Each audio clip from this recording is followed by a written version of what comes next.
hermanos, pues estamos viendo el libro de Apocalipsis, o más bien las 7 iglesias, las cartas a las 7 iglesias del libro de Apocalipsis. Así que para comenzar, permítanme leer la porción de la escritura. Estamos en el capítulo 3, versículos 7 al 13. Terminando de leer, oramos. ¿Está bien?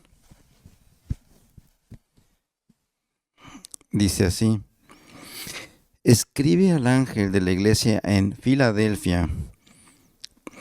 Esto dice el santo, el verdadero, el que tiene la llave de David, el que abre y ninguno cierra, y cierra y ninguno abre. Yo conozco tus obras. He aquí he puesto delante de ti una puerta abierta, la cual nadie puede cerrar. Porque aunque tienes poca fuerza, has guardado mi palabra y no has negado mi nombre. He aquí, yo entrego de la sinagoga de Satanás a los que se dicen ser judíos y no lo son, sino que mienten.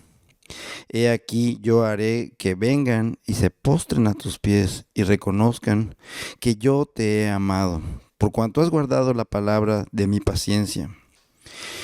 Yo también te guardaré de la hora de la prueba que ha de venir sobre el mundo entero para probar a los que moran sobre la tierra. He aquí yo vengo pronto.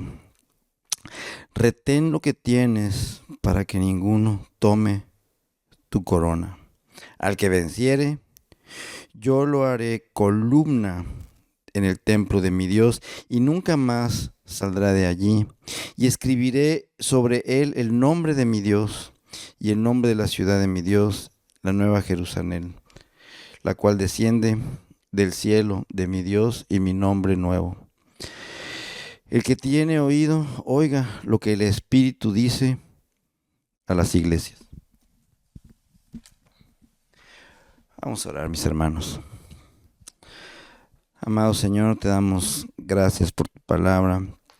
Ayúdanos, Señor, a guardarla en nuestro corazón, a atesorarla como algo muy preciado, Señor. Gracias por la bendición de poder leerla, estudiarla, Señor. Y gracias por la bendición que me das hoy de poder compartir con mis hermanos. En el nombre de Jesús. Amén. Pues, buenas noches, mis amados hermanos. Hemos estado viendo estas cartas a las iglesias en el libro de Apocalipsis. Y el libro de Apocalipsis en general, pues es un libro complejo, es un libro profético, es un libro difícil en realidad. Miren, y en cada, o sea, iniciando el libro de Apocalipsis están estas 7 cartas. Ya esta es la sexta. Está dirigida a la iglesia Filadelfia. Y en todas las cartas hay algo en común. Siempre hay un destinatario, hay un remitente que es Jesús. Explica cuál es la condición de la iglesia. Hay una exhortación y hay una promesa o una recompensa. En todas las cartas se repiten estos elementos, ¿no? Entonces vamos a iniciar con el versículo 7, que dice así, dice: escribe al ángel de la iglesia en Filadelfia. Esto dice el santo, el verdadero, el que tiene la llave de David, el que abre y ninguno cierra, y cierra y ninguno abre. Es interesante pensar, a veces me pongo a pensar cómo habría sido, ¿no? O sea, el apóstol Juan tuvo una visión estando él en la isla de Patmos, que es una isla, es una roca básicamente, en donde había mucho mármol y mandaban a prisioneros, que ahora sí como en las películas, ¿no? A cortar, a picar piedras. Y no sabemos, la mayoría piensa que el apóstol Juan estaba ahí preso. Era una cárcel sin rejas, era una isla donde no te podías escapar. Pero algunos piensan que estaba el apóstol ahí en un viaje misionero. Bueno, no lo podemos saber con exactitud. Em, pero lo que sí sabemos es que el Señor Jesús le dio una visión estando él ahí en Patmos y le dice ahí al principio del libro de Apocalipsis, le dice, escribe lo que ves. Entonces el Señor puso en la mente de Juan estas cosas que estamos nosotros leyendo ahorita. Em, como les decía, Apocalipsis es un libro difícil, es complejo, eh, pero además dice el mismo libro que no debemos añadir ni quitar nada de él. Entonces, yo creo que tal vez por eso muchos no se animan a predicar sobre Apocalipsis, ¿no? Porque, pues bueno, hay una maldición si le quitas y también si le pones, ¿no? Pero al mismo tiempo, es una bendición, mis hermanos, poder estudiar, poder analizar. Y quiero que veas que al principio del libro de Apocalipsis dice, bienaventurados los que leen y guardan estas palabras. O sea, no dice bienaventurados los que entiendan o los que le interpreten, ¿no? Sino que dice bienaventurados los que leen. Y nosotros estamos haciendo esto, estamos leyendo y atesorando estas palabras. ¿Quién puede decir, amigos, esta es la interpretación, así con toda seguridad? Mis hermanos, yo creo que nadie puede decir, esto significa, digo, hay pasajes que son muy claros, que son muy evidentes, y hay pasajes que pues nos arrojan nada más una sombra. Y estudiando toda la escritura podemos inferir muchas cosas, ¿no? Estudiando la escritura, estudiando la historia. Entonces, pues así mis hermanos, hay pasajes que son muy claros y hay pasajes que son, realmente nada más nos revelan una sombra de lo que va a acontecer. En el 22:18 dice, si alguno añadiere a estas cosas, Dios traerá sobre él las plagas que están escritas en este libro. Y en el 19 dice, si alguno quitare de las palabras del libro de esta profecía, Dios quitará de su parte en ese libro de la vida. Entonces, pues con temor y temblor siempre hay que predicar la escritura. Bueno, existen varios enfoques, mis hermanos, para el libro de Apocalipsis. Está aquel enfoque en los que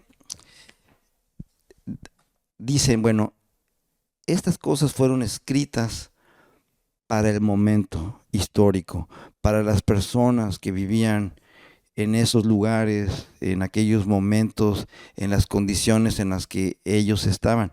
Este es un enfoque de interpretar Apocalipsis. Hay otros que creen un enfoque más histórico, ¿no? En el que se describe la iglesia a través de la historia. Por ejemplo, estas 7 cartas, hay quienes dicen, bueno, son etapas, son periodos que atravesó la iglesia a través de la historia. Y no sabemos cuánta historia nos queda antes de la venida del Señor Jesús. Pero bueno, hay quienes yo he escuchado, ¿no?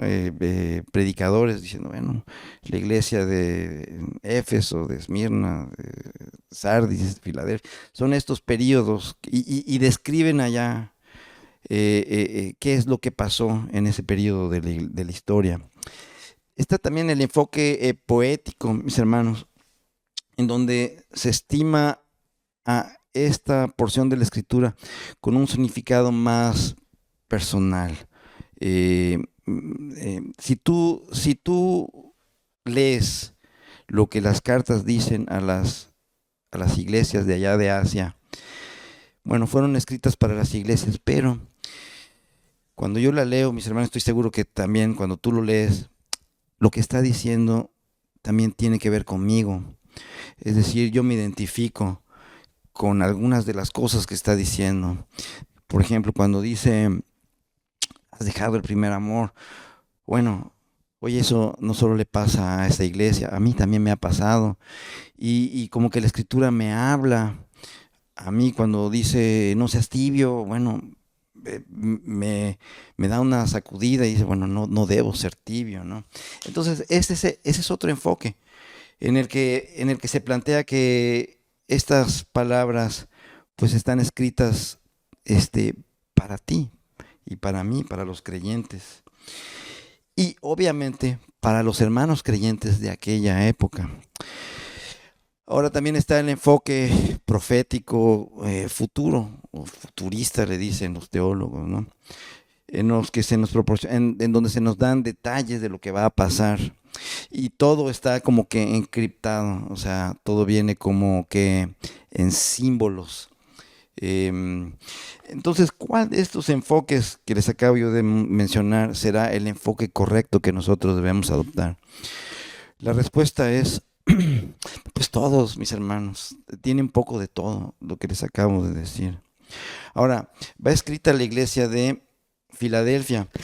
Las iglesias de Asia Menor, seguramente ya se habló de esto, pero se ubican en lo que es la actual Turquía. Este, esa región, Turquía está, bueno, está Grecia, está el Mar Egeo, está Turquía, al norte de Turquía está el Mar Negro, que es un mar grandote, y esas iglesias están más pegadas hacia la costa del Mar Egeo. Por ahí están más o menos cerca, 30, 40, 50 kilómetros una de la otra. Y curiosamente, bueno, Juan escribe a esas 7 iglesias, pero Pablo también escribió a 7 iglesias. A Roma, a Corinto, a Galacia, a Éfeso, ¿qué más? A Filipos, Colosas y a Tesalónica. Fueron 7 iglesias a las que le escribió también el apóstol Pablo. Es interesante. Hay quienes les gusta hacer conexiones de los números y todo, pero bueno, en fin, no lo vamos a hacer aquí. Fue fundada por un griego. La palabra Filadelfia es una palabra griega que se llamaba, pues, ¿cómo crees que se llamaba? Pues se llamaba Filadelfo, Átalo Filadelfio o Atalo Filadelfio en el siglo previo al nacimiento del Señor Jesús, un siglo I antes de Cristo. Y esta iglesia, actualmente, esta ciudad, Filadelfia, actualmente, pues es una ciudad que ya no se llama así, se llama Alaşehir, o como se pronuncie.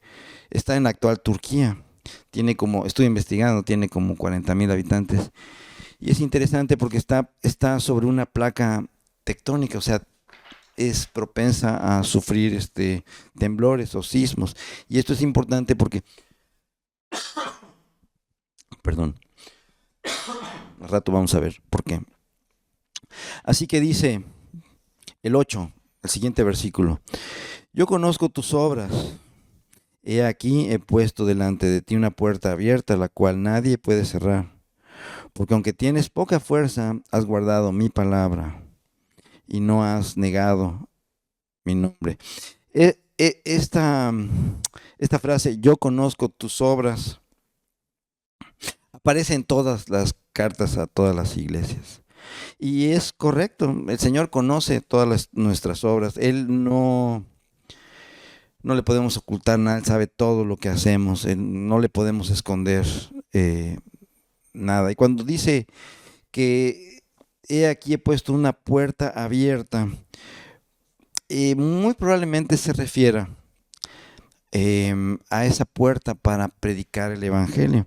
De hecho, esa ciudad fue fundada para difundir y expandir el idioma y la cultura griega en su momento. Es como una ciudad de avanzada. Entonces habla de esa puerta abierta, que probablemente se esté refiriendo a eso, a esa oportunidad que hay en ese punto para dispersar el evangelio. Fíjense que dice Hechos 14:27, dice: y habiendo llegado y reunido a la iglesia, estaban Pablo y Bernabé y no me acuerdo quién más, dando cuentas de lo que había pasado. Bueno, en fin, llegan ahí con el concilio y le dice, y habiendo llegado y reunido a la iglesia, refirieron cuán grandes cosas había hecho Dios con ellos y cómo había abierto la puerta de la fe a los gentiles. Entonces, al parecer, esa expresión era usada para esto, ¿no? Para la oportunidad de expandir el evangelio. Bueno, y luego dice ahí que aunque eres débil, has guardado mi palabra. Mis hermanos, en realidad es Cristo el que nos fortalece. Y así es con nosotros, y así es con las iglesias, y así es con nuestra iglesia, con Calvary, y todas las iglesias, mis hermanos. Es Cristo el que nos da fuerzas. No podemos hacer nada sin Él. Nosotros, de hecho, podemos ser débiles, defectuosos, inútiles, pero es Cristo el que hace la obra en nosotros, y es solamente por su misericordia. Hay un versículo en 2 Corintios 12:9 que viene muy al caso. Y me ha dicho, bástate mi gracia, porque mi poder se perfecciona en la debilidad. Por tanto, de buena gana me gloriaré más bien en mis debilidades, para que repose sobre mí el poder de Cristo. Y más bien, mis hermanos, fíjate, no sé si te ha pasado, pero cuando yo he querido ejercer mi fuerza, mis talentos, no me va muy bien. Me va mejor cuando renuncio a ellos y le digo al Señor, pues usa a tu siervo inútil. Las cosas funcionan mucho mejor. Un personaje muy fuerte, ¿no? De la Biblia, quien es en el Antiguo Testamento, pues está Sansón. ¿Y de qué le servía tanta fuerza a Sansón si ésta no estaba a los pies de Dios? Muy bien, versículo 9, mis hermanos, vamos a terminar temprano. He aquí, yo entrego de la sinagoga de Satanás a los que se dicen ser judíos y no lo son, sino que mienten. He aquí yo haré que vengan y se postren a tus pies y reconozcan que yo te he amado. Este versículo es difícil, hermanos, pero estuve investigando, estuve leyendo diversos comentaristas. Antiguamente los judíos se reunían en sinagogas, unas edificaciones, pues hechas precisamente para eso, para que la palabra fuese estudiada. Ahí se estudiaba la palabra. Es probable que en este verso hable de esas personas que estaban en ese lugar, estaban torciendo la palabra de Dios, o sea, estaban torciendo la fe. Y acuérdense que en aquel entonces también habían muchas doctrinas, habían doctrinas raras. A los griegos les encantaba la filosofía y eran politeístas, al igual que los romanos, ¿no? Entonces es probable que vaya por ahí en ese sentido, porque en el siguiente versículo habla de que tú has guardado, pero tú has guardado mi palabra, ¿no?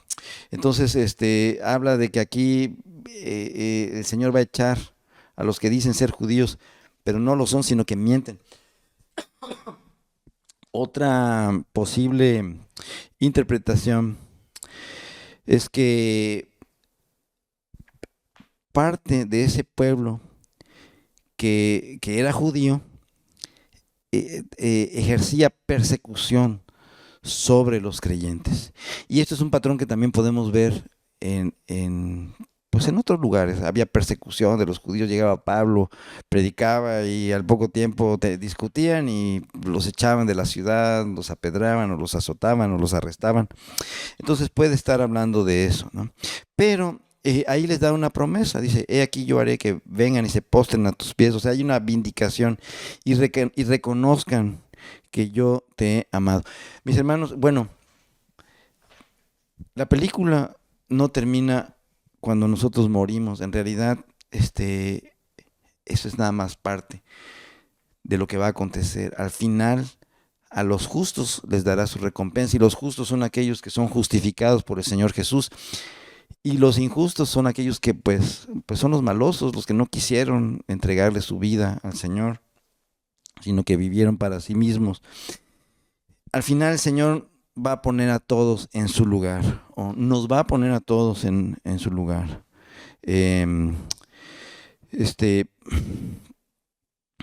Si hay persecución, tú puedes decir, bueno, hubo persecución y mataron a esos pobres creyentes, así, ganaron. No, mis hermanos, como te decía, la película no termina aquí. Va a llegar un día, y el mismo Apocalipsis lo dice, en donde el Señor va a mandar a sus ángeles y va a separar a las cabras de las ovejas. Va a ser terrible, mis hermanos. Ese día, de verdad que mello. Pero tú no temas, porque si tú has depositado tu fe en Cristo, entonces tú vas a estar del lado de los que aman al Señor. Ámale, mi hermano. Si no le has entregado, tú estás viendo esto y no has entregado tu vida al Señor.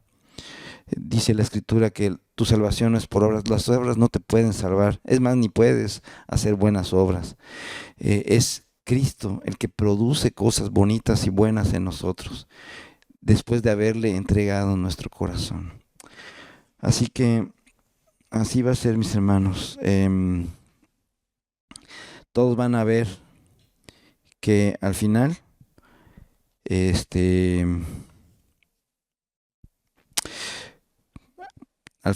Él nos amaba a nosotros, ¿no? El siguiente versículo, el 10, dice así: por cuanto has guardado mi palabra, perdónenme, por cuanto has guardado la palabra de mi paciencia. Esa palabra paciencia en el griego es upomone o hipomone. Quiere decir constancia, perseverancia. Yo también te guardaré de la hora de la prueba que ha de venir sobre el mundo entero, para probar a los que moran sobre la tierra. Bueno, es un tosido por versículo. Esta prueba que ha de venir sobre el mundo entero, yo creo que ya hemos hablado de ella. El pastor Yoshimi ya ha hablado de ella. Y muchos coinciden, y yo también, que habla de la gran tribulación. Es una prueba que va a venir sobre la humanidad. Pero ese mundo entero del que habla no incluye a los creyentes, mis hermanos. Nosotros vamos a ser excluidos de esa prueba. Dice a los habitantes de la tierra. Y encontré algo muy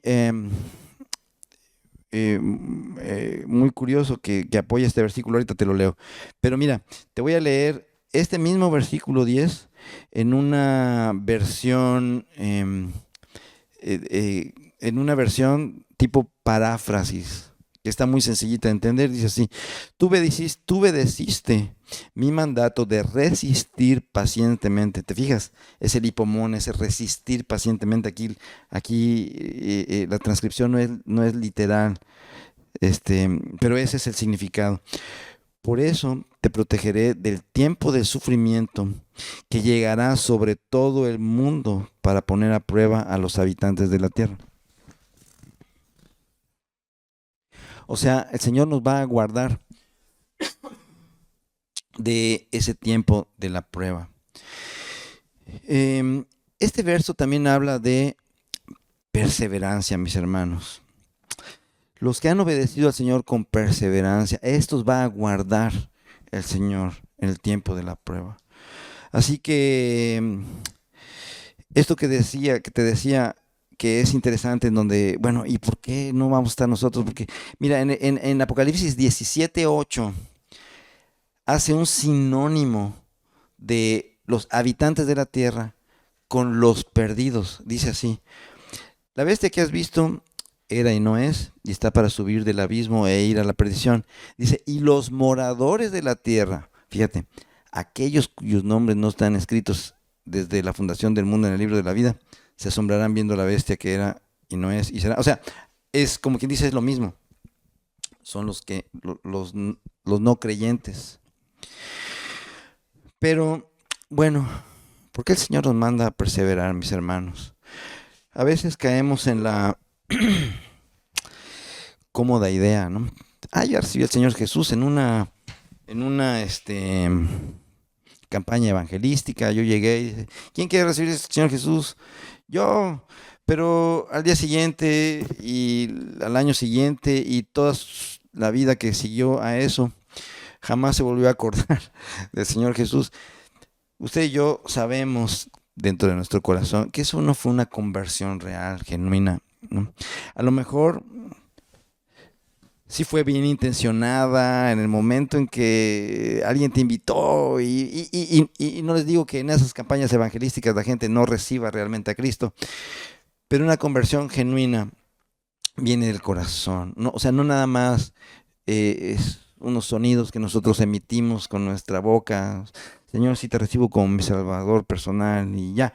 Y luego vivimos nuestra vida como si no hubiese pasado nada. O sea, es decir, si reconocemos a Jesús como nuestro Señor, Señor quiere decir amo, pues entonces tenemos que ser sus esclavos.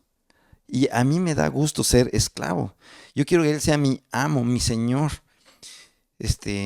porque soy de Él y Él me va a llevar con Él, ¿no? Yo creo que a ti también te gustaría ser de Él. ¿Cómo iba esta idea? Bueno, este versículo habla de perseverar.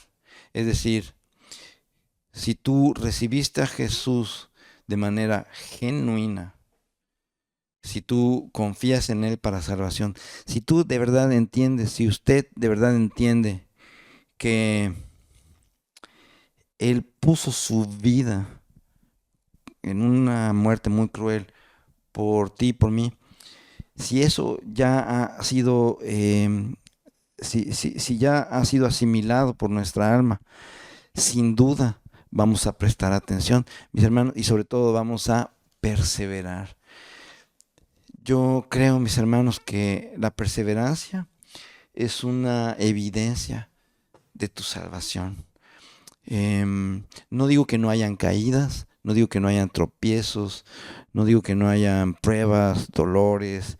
Hay tiempos buenos y tiempos malos, hermanos. Eso nos pasa a todos los creyentes. Pero el común denominador es que tenemos al Señor Jesús como nuestra esperanza.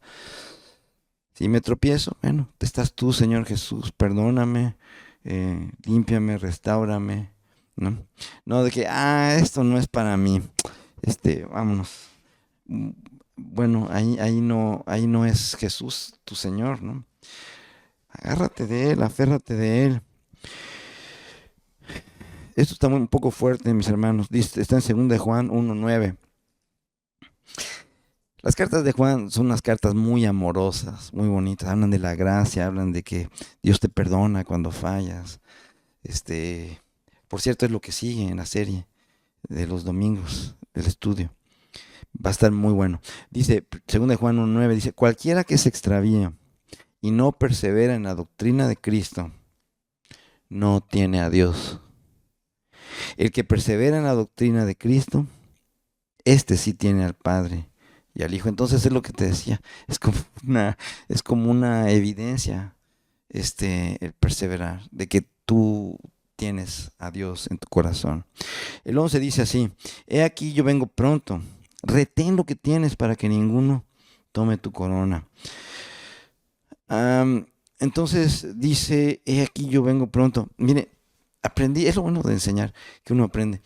Esta palabra pronto en el griego es em, no necesariamente significa un futuro cercano, inmediato, es decir, en su primera acepción, en su primer significado, esa palabra sí es eso, ¿no?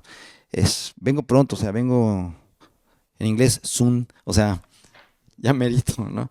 Pero también tiene este significado, ¿no? Vengo rápido, o sea, cuando venga, voy a venir de manera repentina. A lo mejor pasa un tiempo, pero cuando venga va a ser de manera repentina. Y esto tiene mucho sentido, porque eso es de lo que habla la escritura. Él va a venir de una manera abrupta. Dice, déjame leerte una vez más, 1 Tesalonicenses 4, 16 y 17. Habla del rapto. Esa palabra rapto suena así como secuestro. Bueno, va a venir el Señor y nos va a raptar, ¿no? Este se llama el arrebatamiento, dice así, porque el Señor mismo con voz de mando, con voz de arcángel y con trompeta de Dios descenderá del cielo, y los muertos en Cristo resucitarán primero. Luego, nosotros los que vivimos, o sea, los que estén vivos, los que hayamos quedado, seremos arrebatados. Esa palabra arrebatados en griego es arpazo, ¿no? Es así, es como, como un arpazo de tigre, juntamente con ellos. En las nubes para recibir al Señor en el aire, y ahí estaremos, y así estaremos siempre con el Señor. Cuando estudiaba estas cosas, tuve la bendición de estudiarlas desde muy joven, y el pastor nos decía, esto que les digo fue hace como 40 años, mis hermanos, pero todavía me acuerdo. O sea, ¿por qué creen que va a ser así repentino? ¿Por qué no es un desfile ordenado? O sea, probablemente sea porque nos va a arrebatar de las garras del diablo, ¿no? Por eso tiene que ser, o sea, va a tomar al diablo de sorpresa. No te lo puedo asegurar, te estoy contando una anécdota, te estoy contando algo que yo recibí cuando era joven, pero puede ser, mis hermanos. Bueno, este verso nuevamente nos habla de perseverar, ¿no? Retén lo que tienes, nos habla de continúa, atesóralo, no lo menosprecies, valóralo, ese tesoro espiritual que hemos recibido de Cristo. Debemos estimarlo y apreciarlo, atesorarlo. El 23 dice así, perdón, estoy en Proverbios 4:23, hablando de ese tesoro. Sobre toda cosa guardada, guarda tu corazón, porque de él mana la vida.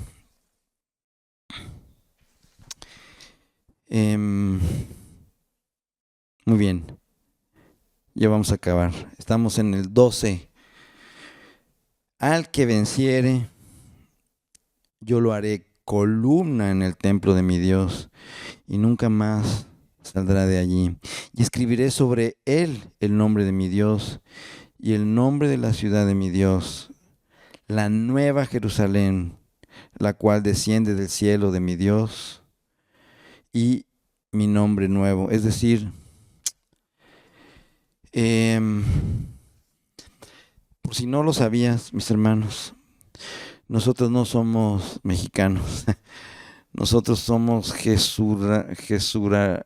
jerusalenenses. Tenemos una ciudadanía celestial y vamos a vivir en esta nueva ciudad que se llama la Nueva Jerusalén. Dijo el Señor Jesús, el cielo y la tierra pasarán. Todo lo que vemos, no sé, no sé si va a evaporar, derretir, va a desaparecer, yo no sé. Pero lo que sí sé es que vamos a vivir en esta ciudad que se llama la Nueva Jerusalén. Más adelante en Apocalipsis habla de esto también, pero no es el tema de hoy. Este versículo también habla de perseverar porque dice, al que venciere, ¿no? El que vence, mis hermanos, es el que no se da por vencido. Así que no te des por vencido. Lucha. Entonces la salvación, ¿cómo debo luchar, esforzarme? Bueno, si ya tienes un tiempo en el Señor, debes saber, y si no llevas mucho tiempo en el Señor, de todas maneras, tienes que saber que es el Señor el que nos ayuda a vencer. Toda la escritura se, toda la escritura es muy congruente, mis hermanos. Entonces, tal vez tú no puedas vencer, pero es el Señor el que nos da la victoria. ¿La victoria sobre qué? Bueno, la victoria sobre la muerte, la victoria sobre el pecado, la victoria sobre las tentaciones. em, Todo, mis hermanos. Eh,